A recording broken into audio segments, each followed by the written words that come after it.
Bonjour Hélène Lening. Bonjour Jean-Philippe. Hélène Lening, vous êtes professeure à HEC Paris, vous êtes professeure de contrôle de gestion et management de la performance, donc chacun choisit. Et il y a un auteur qu'on mobilise en contrôle de gestion et management de la performance, c'est Jean Piaget.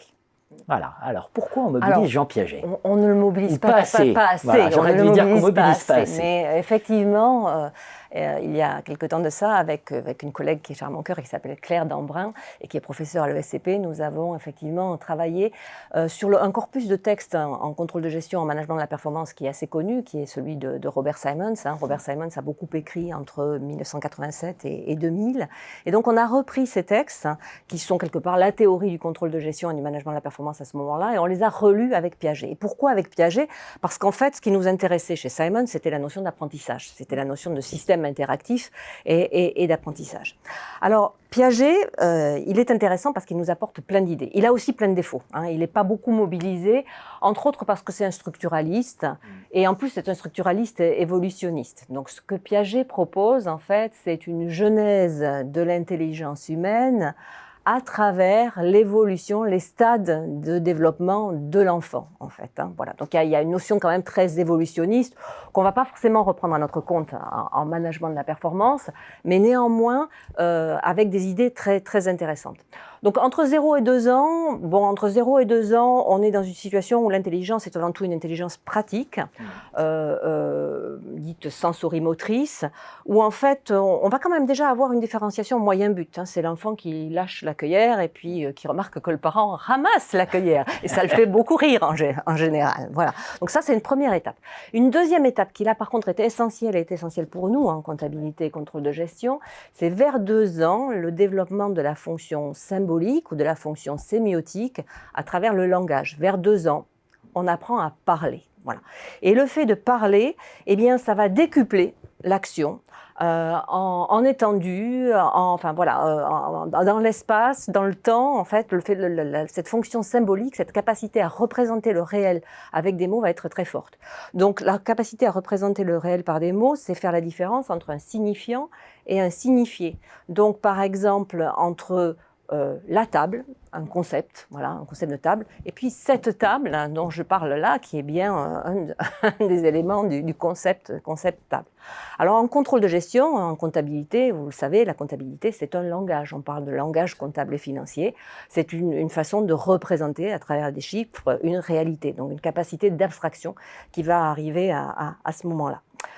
L'étape suivante, 7-8 ans, des opérations concrètes. On n'est pas encore dans l'autonomisation de la pensée, dans des opérations combinatoires complexes, mais des opérations concrètes et une capacité de l'enfant et aussi des managers, si on le transpose, à comprendre que les règles sont des règles du jeu que nous avons établies malgré tout ensemble et qui peuvent être négociées ou qui peuvent être remises en cause.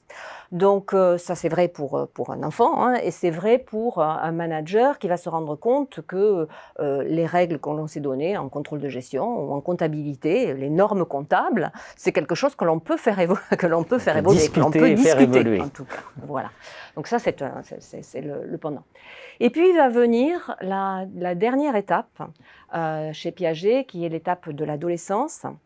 Et ce qui va caractériser l'adolescence, c'est le passage aux opérations complexes dont je parlais, donc à une combinatoire, à la capacité à manier les probabilités, à manier une pensée finalement qui va tourner beaucoup plus vers la contingence, vers le futur aussi, vers se projeter vers des scénarios pour son futur. L'adolescent, c'est quelqu'un qui rêve d'avenir, qui se projette dans l'avenir, qui vit de grands si, qui veut changer le monde.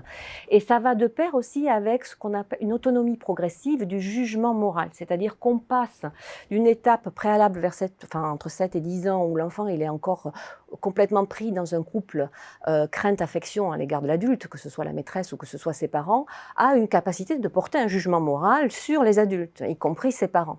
Eh bien, on va avoir un peu le même phénomène en entreprise lorsque on va d'un côté être dans des univers beaucoup plus incertains où il va falloir faire face à l'incertitude, donc mobiliser peut-être des méthodes de management qui sont capables de faire face à cette certaines certitudes.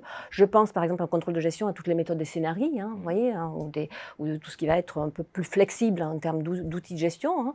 Et puis également une autonomie du jugement moral que l'on perçoit bien et assez fortement aujourd'hui avec des salariés, en particulier dans les jeunes générations dont je peux m'occuper, des salariés qui sont en demande de valeurs différentes, de valeurs beaucoup plus citoyennes notamment pour les entreprises. Donc une demande assez forte finalement, voilà, d'introduire des critères ESG, d'aller au-delà en fait du for profit classique de l'entreprise. Donc voilà, donc je pense que Piaget, c'est un regard intéressant finalement sur le contrôle de gestion et sur le management à ce titre-là. Voilà, on contrôle, ne pas lire juste le dernier article publié, mais replonger dans des grandes figures. Parfois. Et dialoguer avec Jean Voilà. Piaget. Merci Hélène Denis. Merci Jean-Philippe.